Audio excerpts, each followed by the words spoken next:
Today I'm going to be talking about Pascal's triangle and the ways that we can find patterns and links in it to other things in math.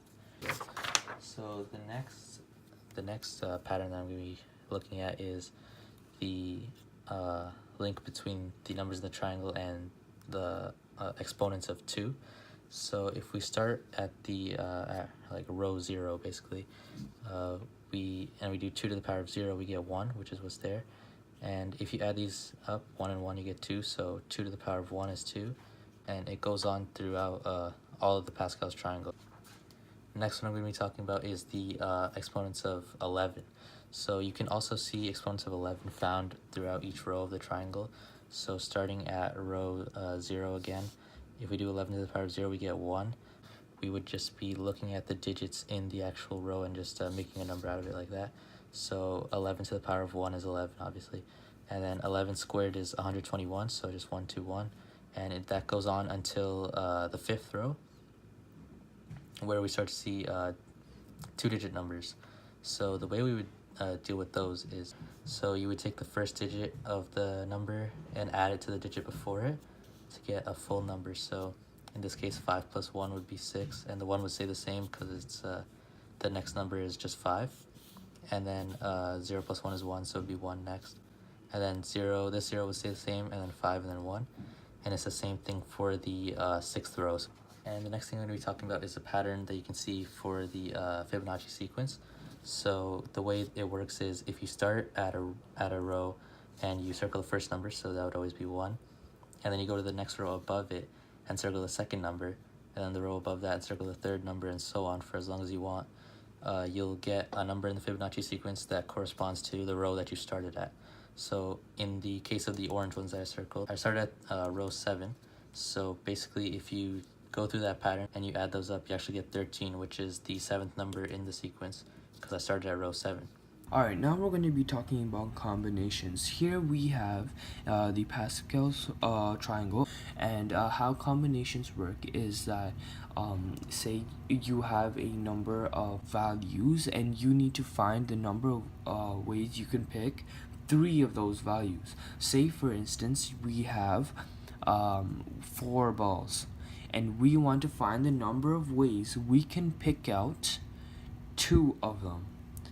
If we go down to the 4th row and pick the second digit, where the first is 0, 0, 1, 2, so first, second is 6. And this actually makes sense because say you have 1, 2, 3, 4. We will have 1, 2, 3, 4, 5, 6 right there.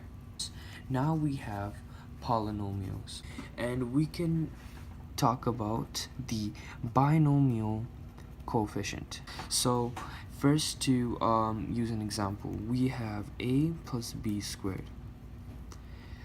How these two are directly linked is because, as we've seen here, we can find the number of ways at a certain point at a certain value. And here we can use that because expanding, binomial expansion, is literally finding the number of ways you can get to each specific term of a to the exponent a number and b to the exponent a number. So here we have a plus b, a plus b times a plus b, and here we have one way to get here, one way to get here, one way to get here, but 2 ways to get here, and one way to get here, and so on and so forth. So how are these two related? Let's look at this. A time, so this is the first, second row, so this corresponds to the exponent that's going to be expanded, and this is the row we're going to be looking at. So here we have a times a squared.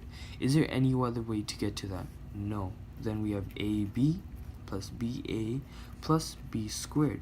So we can see this in total equals to 2ab plus b squared, which is exactly the coefficients in this row.